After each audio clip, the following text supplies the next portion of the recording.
Major incidents in the Bangladesh garment industry highlighted the need for a comprehensive scheme to support workers and their families in the event of work-related injury or death. In response, the International Labour Organization and GIZ worked with the government of Bangladesh, employers, trade unions, and more than 80 international brands to introduce an employment injury pilot scheme in 2022 to cover the 4 million workers in the garment industry.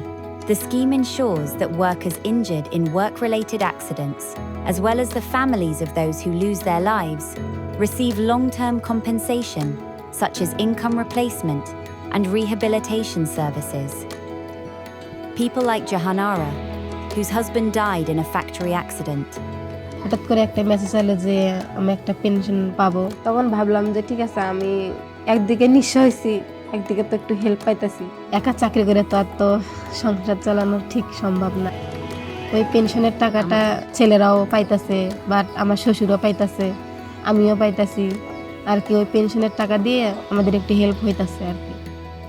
For employers, the scheme reduces legal uncertainty, improves worker retention, and strengthens their reputation. And for the international brands providing financial backing to the pilot, it recognizes the importance of protecting workers throughout their supply chains.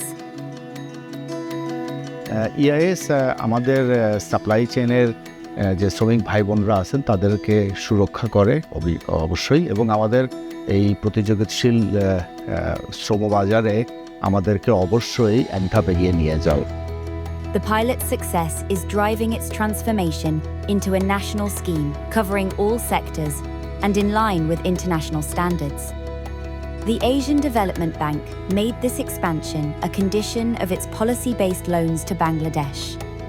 By tying financing to reform, the government has both the mandate and the means to act. What began as a response to tragedy has evolved into a key component for inclusive growth, protecting workers, supporting employers, and building a safer, stronger future for all.